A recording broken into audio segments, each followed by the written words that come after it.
ગણિતમાં કોયડા ઉકેલ.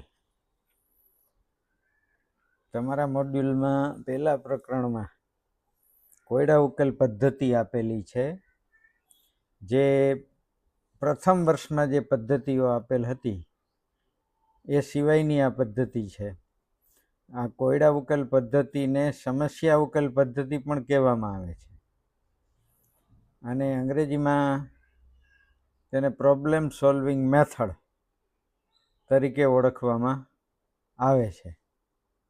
અંગ્રેજીમાં એક વ્યાખ્યા આપેલી છે અહીંયા કે human child had to meet a solve problem as they grows. એનો અર્થ એ થાય કે બાળકો જેમ મોટા થાય ત્યારે તેની સામે સમસ્યાઓ આવે છે અને એ સમસ્યાઓને એ સોલ્વ કરતા હોય છે. એટલે કે શાળાની અંદર અભ્યાસ કરતો બાળક ગાણિતિક જ્ઞાન તો મેળવે જ છે, સાથે સાથે જીવનના કોયડા ઉકેલવાની પણ સૂઝ પ્રાપ્ત કરે. એ આ ગણિત કોયડા ઉકેલ પદ્ધતિ પાછળનો મુખ્ય હાર્દ છે.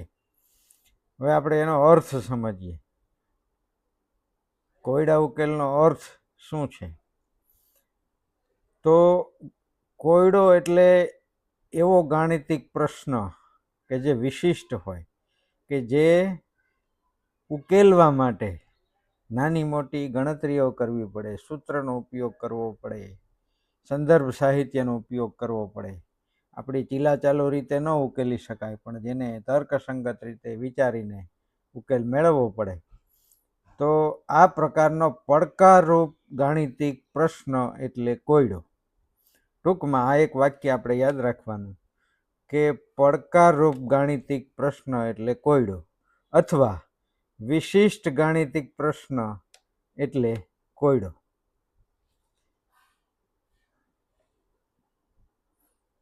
ત્યાર પછી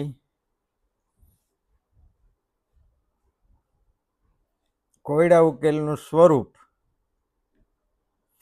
કે કોયડો પ્રાથમિક શાળાના બાળકો માટે આપણે વિચારીએ તો કોયડો છે એ કયા પ્રકારનો હોવો જોઈએ, એનું સ્વરૂપ કેવું હોવું જોઈએ.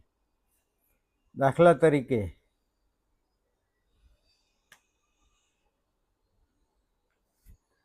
ભૂમિતિના કોયડાઓ હોઈ શકે, પઝલ હોઈ શકે, જાદુઈ ચોરસ હોઈ શકે. તમે છાપાઓમાં સુડોકુનું કોષ્ટક ભરતા હશો, એ પણ એક પ્રકારના કોયડા છે. ટૂંકમાં આ પ્રકારના તર્કસંગત પ્રશ્નો છે એ કોયડા સ્વરૂપે બાળકોને આપણે પૂછી શકીએ. હવે કોયડા ઉકેલના સોપાનો સૌથી અગત્યના છે, અને DLED તાલીમાર્થીઓ માટે આ પ્રશ્ન ખૂબ જ અગત્યનો કહી શકાય કે કોયડા ઉકેલના સોપાનો કયા છે. તો સૌથી પહેલું સોપાન છે કોયડો સમજવો. હવે કોયડો સમજવો એટલે શું? તો કે કોયડાની રકમ 2 વખત વાંચવી, એ રકમમાં, દાખલામાં, પ્રશ્નમાં શું આપેલું છે તે અંગે વિચાર કરવો. એ બાબત છે કોયડો સમજવામાં આવે. એટલે કે શું સાબિત કરવાનું છે અથવા કોયડોમાં શું ઉકેલવાનું છે એ બાબત સમજી લઈએ તો કોયડો સમજ્યા કહેવાય. ત્યાર પછી બીજું સોપાન છે કોયડાનું વિશ્લેષણ કરી સંબંધો તપાસમાં. અર્થાત કોયડાની અંદર જે બાબતો આપેલી છે એ બાબતો વચ્ચે શું સંબંધ છે, અને આપેલી બાબતોના આધારે કયા સૂત્ર, સિદ્ધાંત કે નિયમનો ઉપયોગ કરી અને આપણે ઉકેલ તરફ જઈ શકશું તે વિચારવું. તેનું નામ કોયડાનું વિશ્લેષણ છે.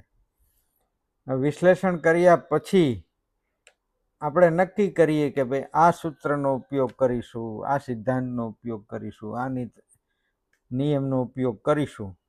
તો કોયડા ઉકેલની રીત નક્કી કરવી એ ત્રીજું સોપાન છે. અર્થાત આ સોપાનની અંદર કોયડાને ઉકેલવા માટેનું સૂત્ર નક્કી કરવામાં આવે છે અને ઉકેલ માટેનું માળખું તૈયાર કરવામાં આવે છે. હવે સૂત્ર નક્કી થઈ જાય, નિયમ નક્કી થઈ ગયા પછી ચોથું સોપાન છે કોયડાનો ઉકેલ મેળવવો. એટલે કે આપણે ત્રીજા સોપાનમાં જે રીત નક્કી કરી છે તે રીતના આધારે તેમાં જરૂરી કિંમતો મૂકી અને ઉકેલ મેળવવો. અને પાંચમું અને સૌથી છેલ્લું સોપાન છે કોયડા ઉકેલની ખાતરી કરવી, તાળો મેળવવો. કોયડાનો ઉકેલ મળી જાય પછી એનો તાળો મેળવી લેવો, એ પાંચમું અને અંતિમ સોપાન છે. હવે અહીંયા એક ઉદાહરણ આપેલું છે કે મહેશનું વજન રમેશ કરતાં બમણું છે. જો મહેશ ને રમેશના વજનનો સરવાળો 90 કિલોગ્રામ હોય તો રમેશનું વજન કેટલા કિલોગ્રામ થશે? આ કોયડાનો ઉકેલ આપણે સોપાન દ્વારા સમજીએ. તો અહીંયા શું આપેલું છે? તો મહેશ અને રમેશના વજન વચ્ચેનો સંબંધ આપેલું છે અને બંનેના વજનનો સરવાળો આપેલો છે. શું શોધવાનું છે? રમેશનું વજન શોધવાનું છે. આપેલ માહિતી શોધવાની કયા પૂર્વજ્ઞાનની જરૂરિયાત હશે? અજ્ઞાત સંખ્યા અને સમીકરણની રચના કરતા આવડવી જોઈએ. એટલે અહીંયા ક્રમશઃ કોયડો સમજવો, કોયડાનું વિશ્લેષણ કરવું, કોયડા ઉકેલની રીત નક્કી કરવી, આ 3 સોપાન અહીંયા 3 બાબતોમાં સમાવેશ થઈ જાય. ત્યાર પછી ઉકેલ તરફ દોરી જતા તર્કસંગતતાઓ કઈ છે?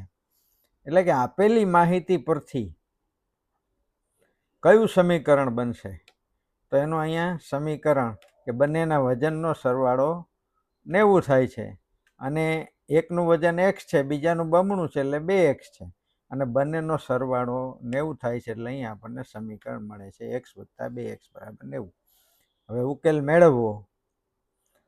તો હવે આ સમીકરણનો ઉકેલ આપણે મેળવ્યો તો x = 30 એટલે કે રમેશનું વજન 30 કિલોગ્રામ અને મહેશનું વજન 60 કિલોગ્રામ થશે.